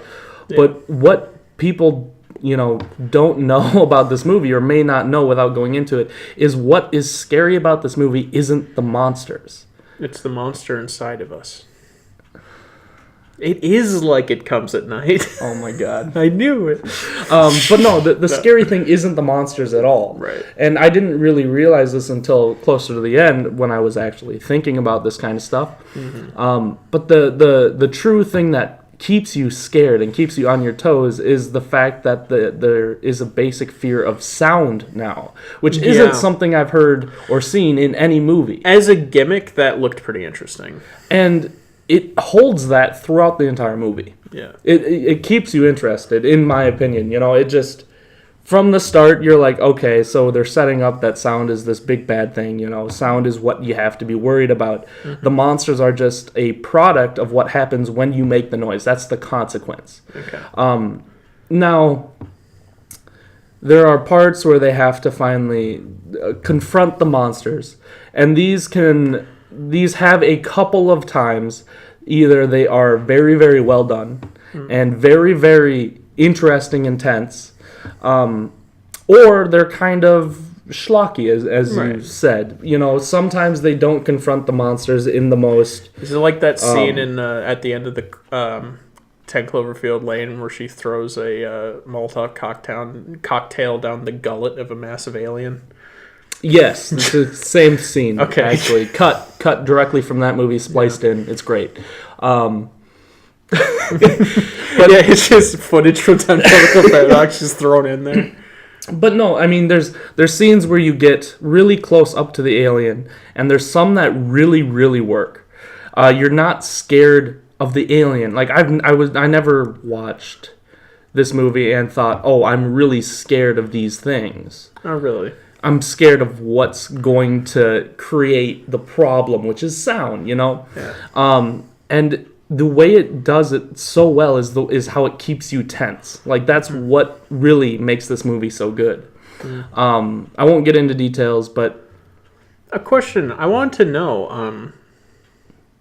You don't have to tell me if you don't want to, if you think it'll ruin my enjoyment of a portion of the film. But the first trailer for A Quiet Place was interesting to me because it was completely silent. No noise whatsoever. Does the film ever do that? Where it's just like, not just quiet, like completely silent. Does it ever do that? Yeah. Okay. Because I was like, I want the film to do so, that. at least. Because like that really... Silence is it's like silence can be deafening if like used correctly, and silence can be a far more effective tool than loud noises in a horror movie, especially. So look at Neon Demon or any like Nicholas Winding Refn film. He's really good at doing that. Yeah. So I mean, that's the entire premise of the movie, right? It's trying to play with sound. That's what he's doing. As far as with this story. So you have a deaf girl. Okay. If you didn't know that, his daughter's deaf, which isn't a huge spoiler or anything. She just is. Okay. So it deals with stuff with her. It deals with stuff with other people. It deals with the fact that you can't make noise, which creates a lot of problems. You know, as humans, we make noise.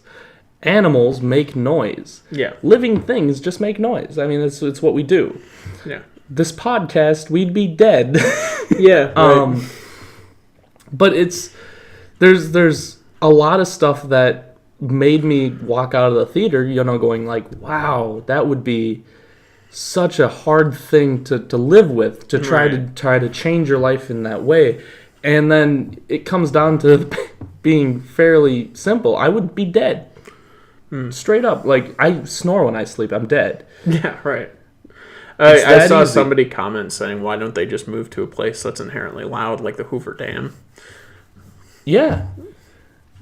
But that's not entirely out of the question. The problem is that, you know, he has kids. Yeah. He has a place that he already has set up. You know, they've been there for a while. To do that trek and to make it that far without making noise would be very, very difficult.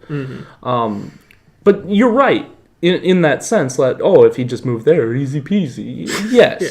No, I'm not trying to critique it. I'm just saying, like, you know, that's a thing somebody pointed out. Well, like, and that's a way you could handle the situation. Just go somewhere that's really noisy, like that's the bottom of super legit. And they actually cover that in the movie. Okay, fair enough. Yeah, I really like the movie. I'm really glad it's as popular as it is. I'm even more excited to see what, you know, John Krasinski's going to do now. Cool. Yeah. I will be keeping an eye on everything else he directs. If this turns out great, we're going to be entering a weird era of, like, you know, every once in a while I have, like, directors that I, like, keep my eye on. Like, recently it's been Damien Chazelle, because, like, his last 2 movies have just blown me away. If I see A Quiet Place and I love it, like you did, that means the 2 upcoming horror directors I'm going to be looking at are Jordan Peele and John Krasinski. And if you would have told me like 3 years ago that the 2 biggest horror directors in Hollywood, that's pretty good, were going to be John Krasinski and Jordan Peele, you would have just laughed. I'd be like, what? Like, what are you talking about? That man? is absolutely insane. And it's happening. So yeah, no. One of the things I feel like I'm overhyping this movie a little bit. I want you to go in with a pretty open mind. Like I said, you know, like my initial thing was like I wasn't all that excited to see it at all. So so I say this is walking the line in between entertainment and art because I believe it is. But you know, doing that you have to sacrifice some things. Yes, right. You can't be entirely experimental, and you can't be entirely unoriginal. Right. I will not judge this movie as an art film, and I won't take points away from it for it not being as artistic as it can be, because I understand what it is. Yeah. Me comparing it to It Comes at Night was satirical. I'm poking fun at the people who do that. You know, I understand what this is. It's like, It Comes at Night is, everybody knows, it's like one of my favorite movies ever. But I mean, once you watch it, there are comparisons we can make. Which I would really like to do, actually. I think that'd be super interesting. For sure. Yeah. So yeah, I would suggest this movie to anybody.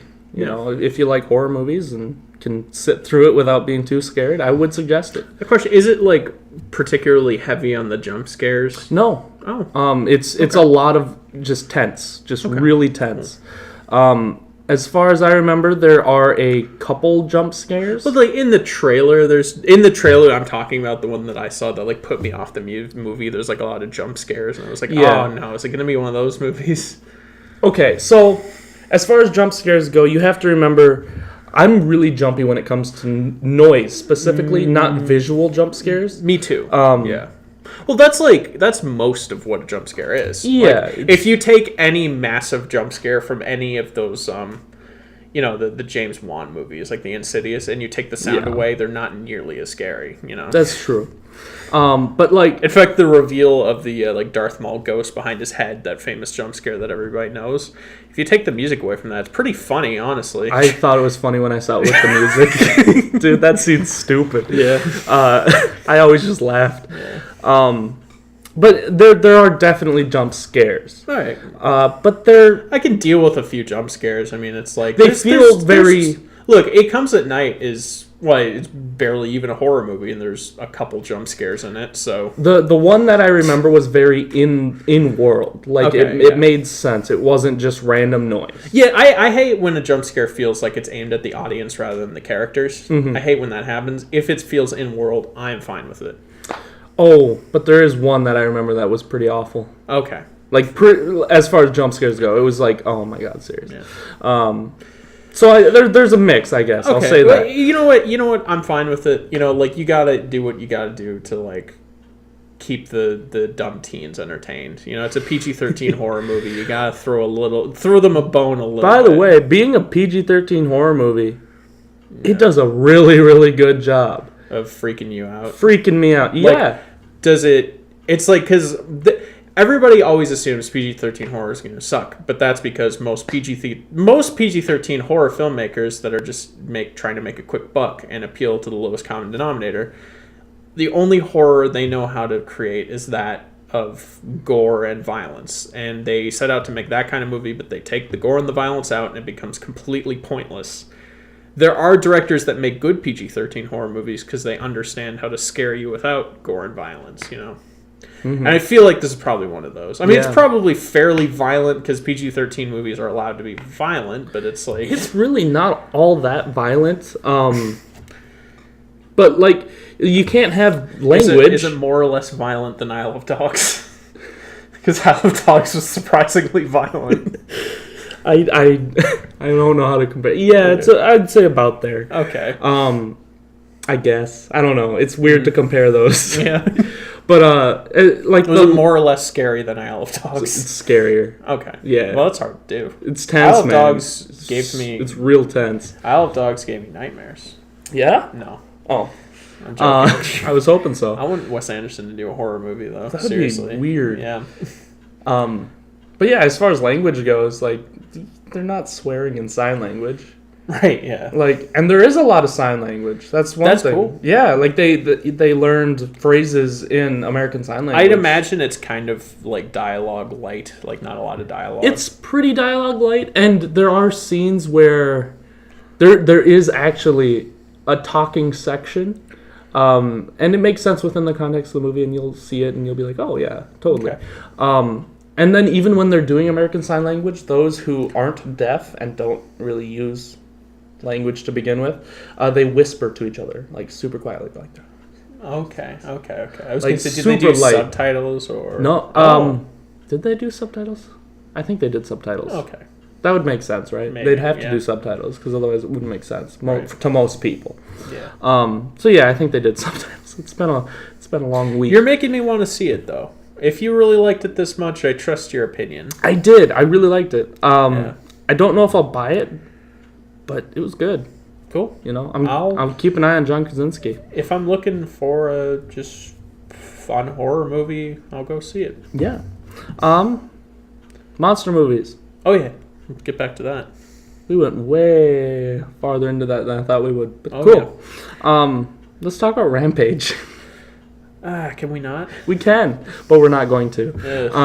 Rampage has been getting good reviews, actually. I don't from care. Those who are well entertained by fun monster movies. See, okay, here's the thing.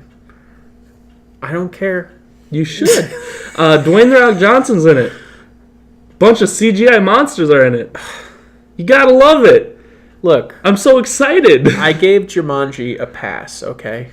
Jumanji. I don't care. Jumanji, I'm fine I don't care. With, all right? I'm so excited. Jumanji was fun. I'm so pumped. We had our fun with Jumanji. I'm so excited, okay? my man. you bring that rampage in here. I do. You So excited. you adapt one of my favorite arcade games of all time. Mm-hmm. And it looks horrendous. The Yeah. CGI is just like sweatshop CGI. It's just awful. Yeah. I'm so excited. I I want to see it. It looks absolutely hilarious, and I can't wait. So are the reviews? Are they like ironic reviews? Are they like people saying that like I think the movie is supposed to be that kind of stupid. like Jumanji was? Yeah. Like Jumanji, what was great about Jumanji? Well, not great. It's not a great movie at all. What was good about Jumanji was that it was like it understood how stupid it was. I think that's what this is. Played that up. It's like mainstream Sharknado, basically. I say that, but I guess Sharknado was kind of mainstream. It became mainstream, yeah. I think that's what this is. Okay. You know what? Because I hate myself, and I'm probably gonna hate saying this, because then you're gonna like actually invite me to go see it. I am. I was going to anyway. Well, because I hate myself, if you go see it, just let me know, and maybe I'll come just to. All right, so we're gonna go watch it after this. No. Also, Godzilla's coming out. Oh, the Godzilla versus King Kong. No. Oh, what? Mothra. What? I think he's against Mothra in the new one. Wait, what? The new Godzilla. There's a new Godzilla coming out. Yeah, eventually. I literally did not know that. Sometime. I thought the next one was going to be him versus King Kong. No, I think that one's a little ways out still. Okay, here. I think this is the one with Mothra. If it has Mothra, I'll check it out. Godzilla King of the Monsters, 2019. Yeah, that's it. What's it say? The next chapter in Warner Brothers Pictures and Legendary Pictures' cinematic Monsterverse, an epic action adventure that pits Godzilla against some of the most popular monsters in pop culture history. And the poster is a picture of Mothra. Yeah. So, now look at that cast. okay. Which might not mean anything because all the characters are all garbage and all the other ones, but... Sally Hawkins, Millie... Ooh, 11's in it. Millie Bobby Brown, O'Shea Jackson's, Thomas Middleditch. It's got a decent cast. Yeah, not bad. Ken Watanabe, of course. Yeah, because Ken Watanabe's cool. He's just contractually obligated to be in all these stupid Godzilla movies. For the record, I did not like Godzilla 2014. In fact, I kind of hated it. And I thought that was like how everybody felt about it. And then in recent years, I've been like looking into it. People actually liked it. People I respect, like artistic YouTube, like pretentious people on YouTube. They're like, everybody gives it a bad rap. It was actually a really good movie. And I was like, well, I hated it. It's like one of the things about monster movies that I never really think about until I start watching one is that every time I sit down to watch a monster movie, there's always a lot of boring crap in between actually watching the monsters. Yeah. But that's all of them. In the classic Japanese monster movies, it's like, including the classic Japanese movies. No, I got you. But like at least in the classic Japanese movies, it's like they're like, this is a little distraction from the monster stuff, but like clearly the monster stuff's like the main focus. When they try to like, they understand that you can't have too much of it because too many cooks ruin the broth or whatever the phrase is. Sure. Too much chicken spoils the eggs. Soup. Too much soup. I like it. Too much soup spoils the meal. Okay. Anyway, you know what I mean? Because they understand you have to like spread it out over the movie and like not give you too much of it because too much of a good thing. Yeah, exactly. Too much of a good thing. But then when they're like characters talking, it's always really boring. I agree with you. And then Godzilla, there's more boring character stuff than actual Godzilla. And what people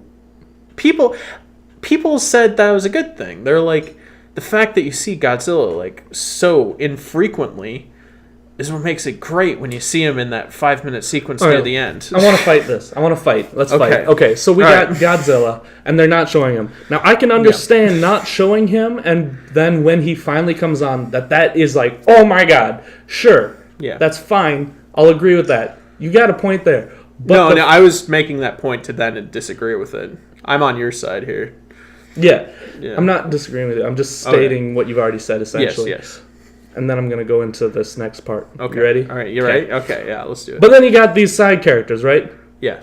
Nobody cares about any of the side characters. You know, the thing, in the 2014... Yeah, 14? 2014. 2014 Godzilla movie because they're all garbage and nobody cares. You know, the thing is, we get Bryan Cranston. And he dies. And he dies like 10 minutes into the movie. And somebody just picks him up and shoots him. It's fine. And then it's like, we got this other guy who we got his son. Who I thought that Bryan Cranston and the son, like, I didn't realize the son was going to be the main character. And then we were like 3 scenes after Bryan Cranston died. Oh my god, I'm so happy Bryan Cranston's in this. I thought Bryan Cranston was being the main character, and he was fun to watch. He's Bryan Cranston. He's like, he's like hamming it up because he's in a Godzilla movie. It was really great. He was fantastic. And then he just dies. He dies, and then I was like, well, who's going to be the main character? And then there's 3 scenes with like the boring son character, and I was like, okay, well, but who's going to be the main character though? And then I was like, wait a second. Yeah, we're supposed to care about his like white bread boring son through the rest of this movie. Super dumb son that nobody gave any crap about. What? Why is this the main character of the movie? He's just so uninteresting, and I don't like him. Yeah, no, he's just bad. Yeah. Nobody likes him as a character, and that's what ruins the movie, essentially. That's what makes it not a good movie, is that the interstitial kind of parts, just they're not good. Yeah. You know, there's a difference between Godzilla 2014 and Shin Godzilla, which was like a good Godzilla movie. Which I still haven't seen. Okay. I'm still behind the times. Shin Godzilla also has this thing where the human characters aren't particularly likable. You understand their motivation and you don't hate them, but they're not like lovable characters. Mm-hmm. But the thing about it is like, that's not the point. The issue of Godzilla 2014 is it's trying to be a character-driven movie with boring characters. The thing about Shin Godzilla is it's a biting political satire about the government, how the government treats things, and like about the government response to natural disasters. It's a political commentary rather than a character-driven drama. So it works for that movie. It doesn't work for this movie when you're expected to care about boring characters that you're not going to care about. Mm-hmm. But on the side of the people who say that this movie is still great, they did monsters right. I believe that. You know what? There's a fight near the end that is like pure one kaiju of goodness. The most memorable scenes in any monster movie I've ever seen. I always have to give Godzilla 2014 that scene. As much as I love tearing it apart, as much as I hate it, I have to give it that scene because that scene was very good near the end. It's so good. Oh my god. But I can remember it vividly as day. He just goes up to the Muto, grabs his mouth, rips it open, and just shoots laser radiation the atomic breath down his right mouth. Into his gullet. It's then, so good. And then it blows out his neck and he rips its head off. Yeah. Oh. That was great. I was in the theater and I was like, that the rest of this boring I went to 2.5 the theater hour movie twice just to see that scene. Yeah, right. Like, serious. And that was like, and then the rest of the movie is okay. Yeah, the first it's whatever. But it's just you have to sit through like 2 hours to get to that point, which is very disappointing when you could watch that clip on YouTube. Yeah, if you want to just like Google Godzilla 2014 ending, you will get the whole experience of that movie because the rest of the movie is boring and pointless. I'm sorry. Which is why I'm on the edge about whether I'm supposed to care about King of the Monsters. That's the other thing about Godzilla 2014. It was Godzilla fighting monsters, but they weren't traditional monsters. They were like new monsters. They were called like Mutos. Yeah. And they were just generic and boring. They were okay. They're okay monsters, but they have none of the wacky flair of the like 60s monsters that were like friggin' Mothra was amazing. Yeah. He's just this big moth that shoots a laser out of its face. That's true. It's true. And then fans were like, what the heck? Why aren't there any... America tended to really like the Mutos. Really? The people that really didn't like the Mutos was Japan. Okay. They hated them with a passion. And I would assume like Godzilla purists. Yeah, I suppose to a certain extent. Because I watched it and I was like, these are not as interesting as the classic Godzilla monsters. Japan loved that Godzilla, the design of that Godzilla. Yeah, no, you know more what? than any other Godzilla ever. Let me tell you, Godzilla 2014 Godzilla is the best Godzilla design of any Godzilla movie. That's fair. It's still not a good movie, but it's a great design. Yeah. Better than that of Shin Godzilla. So I was like, come on, Japan, you're letting America beat you at your own game. Actually, The Godzilla and Shin Godzilla look stupid, but it's a great movie. But it's just the design of Godzilla is really bad. have you watched any of the anime Godzilla on Netflix? The new one? The newest one. Really... Apparently, it's like Godzilla Earth, right? I don't know. Yeah, it's a new form of Godzilla that's I know he's supposed to be the biggest It's he's ever been. It's the biggest Godzilla of all time. You take, like... I saw a size comparison online. You take, like, the biggest Godzilla previously, and then Which was Godzilla 14. Earth is, like, huge. Like, way bigger. Yeah. That's crazy. Like, I'm talking, like, 10 times the size. Yeah. I've been meaning to watch a couple episodes I want to of check that. it out because it's the same animation studio that did Knights of Sidonia. And say what you will about Knights of Sidonia, I liked the animation. I mean, it's 3D animation, but I was like, it looks kind of cool. Yeah. I saw a few episodes of it. It's not bad. Yeah. So Now, I saw King Kong, Skull Island, blah, blah, blah. King of the Skull Island. I've never, as much as I Kong. love kaiju movies, I've never been into King Kong. It's I know. never been my thing, so I just didn't go for it. I would really suggest watching that movie, though. I might have to watch it before they do the King Kong versus Godzilla. Yeah. My suggestion, it's by far the best monster movie with King Kong ever. Like, I've seen the other ones, they're all garbage. The 70s one with, like, Jeff Bridges was pretty great. Was it? In my opinion. Yeah. I actually saw it recently. I really liked it. I mean, okay. It doesn't change the fact that I'm not really into King Kong, but it was pretty cool. I liked it. All right. I really liked the Skull Island, the newest one. I thought it was really fun, really good.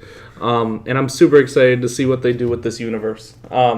Even though 2014 Godzilla was bad, I think Kong Skull Island, is that what it was called? Yeah. And see, ironically enough... That turned it around for me.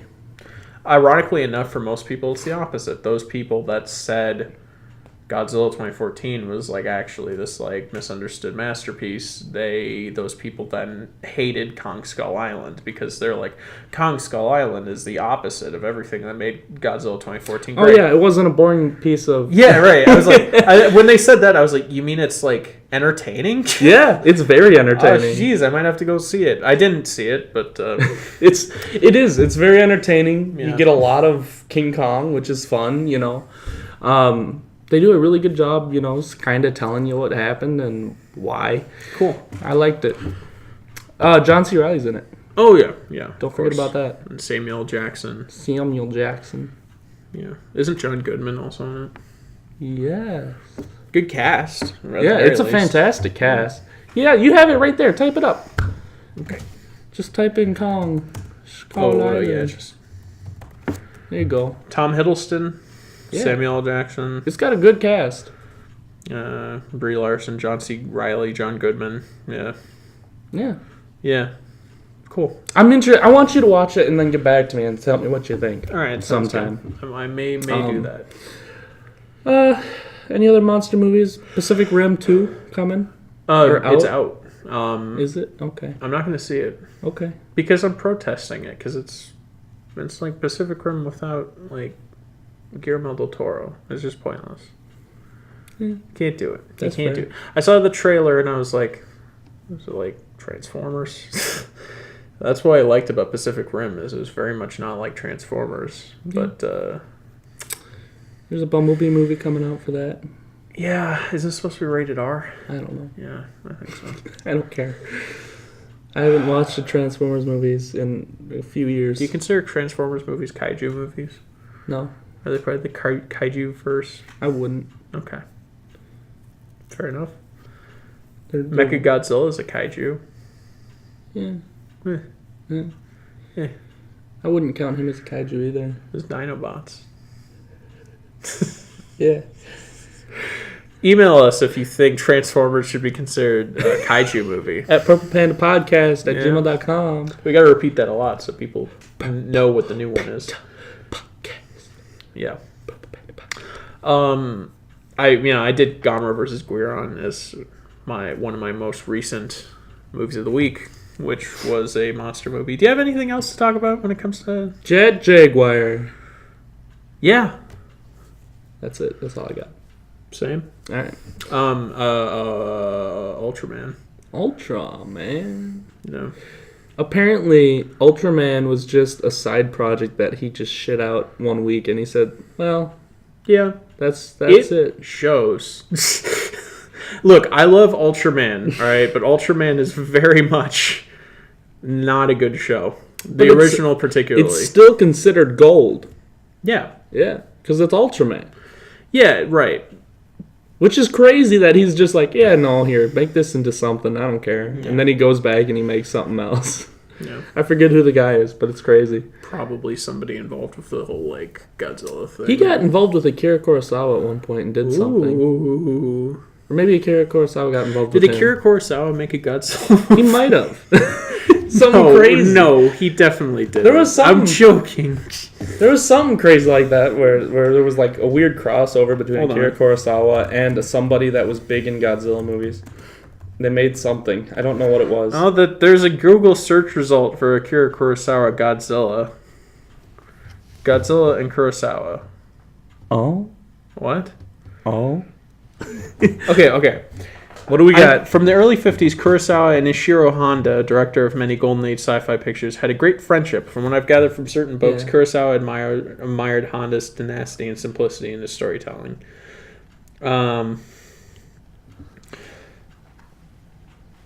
buddies. Now, what did they do together? Akira Kurosawa was interested in making his own Godzilla picture. Oh, maybe it was that I heard. That's a rumor, though. Maybe that's what I heard then. Yeah, it's rumored that he had he was interested in making a Godzilla movie. That would have been weird, wouldn't it? A Akira Kurosawa Godzilla film. Oh, I have a question for you that doesn't really relate to this podcast. Well, I mean, sort of. It's movie club related. Okay. What do you do if you show a movie that goes over the time allotted? Between 1 and 3. We just cue the next movie. So then that movie will just play at 5 if the movie's that long. Yeah, and then we'll let people notify it. Okay, cool. Oh, I only say that because Seven Samurai is 4 hours. Yeah, right. As we close out this podcast, because it's about that time, I think we've had some good discussions. It is true. The rumors are true. Well, not really rumors. Josh, the news come out. Does Bruno Mars is gay? Does Bruno Mars is gay? Josh is a movie club moderator now. Woo. It's hard to picture because the whole thing came about so casually. Oh, you know what I want my title on Reddit to be? Yeah, I want it to be assistant to the assistant projectionist. Yeah, we should do that. If you don't know, on Reddit, all of us moderators have titles. I'm marketing. Yeah, I'm gonna be assistant to the assistant projectionist. All right, we'll get that happening. Sweat. It's just every other time we brought on a moderator, it's felt so official. But maybe it's just the fact that I brought this about and I recommended you, and everybody's like, sure. And then I was like, well, I guess I'll bring him on then. And then they're like, okay. And then I brought him on, and I was like, wow, okay, that was really informal, but. I guess it's because we knew you. We knew we could trust you. Don't let us down. Otherwise, we will ban you from Reddit. That's fair. Can you ban people on SciTube? Yeah, you can. We were talking about this. You can. Yeah, we can ban you. Yeah. Oh, we can give you a lifetime ban. All right. Oh boy. So don't fail us. We're not to be trifled with. Oh, all right. God. Oh no. Welcome to the club, buddy. I'm so scared. Okay, so keep an eye. I'll be on those movie club showings now. Every now and then. I definitely want to. The first showing you make it to, I want to be there. You're too late. You already did. One Flew Over the Cuckoo's Nest. Sounds good. And I was in and out, so it wasn't a huge showing because I've already seen it. Yeah. But I was going to watch Cabaret, but I was just also AFK for that, which is unfortunate. Yeah. Well, that's okay. That's just your job. Yeah. So I missed Cabaret, but I was bummed about that. Anyway. Okay. Well, this has been a fun podcast. Have you seen Cabaret? I have. Have you seen it? No. Oh, I said I missed it. Oh, sorry. I wasn't listening. Oh, great. Welcome to me for these podcasts. Oh, good.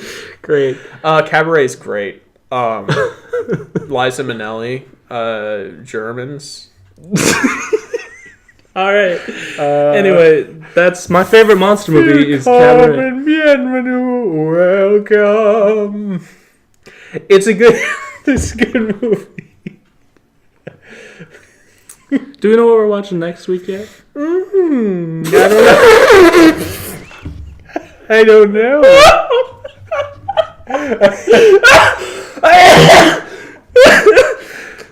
What? Maybe. I hate you so much. Oh my god. I'll tell you when this isn't rolling, obviously, because I don't want to reveal fair. that. Yeah.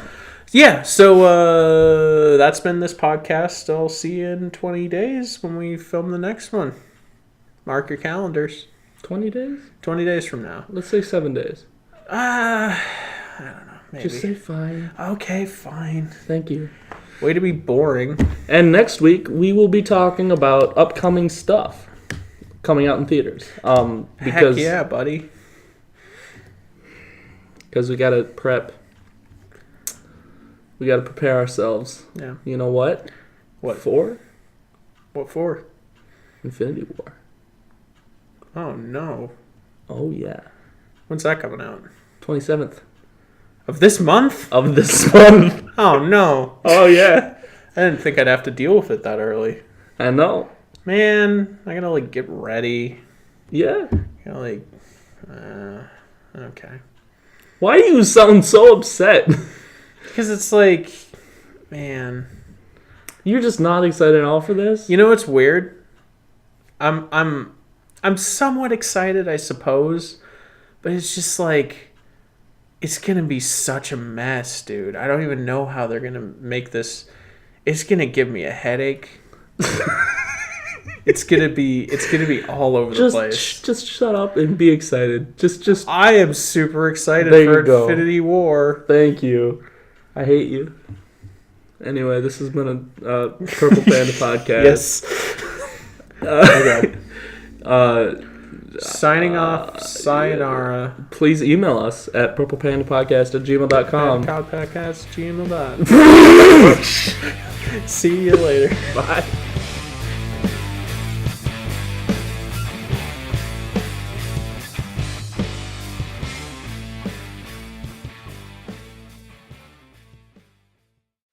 Alright, let's read 5 YouTube comments. You should go to gym. You should suck my dick.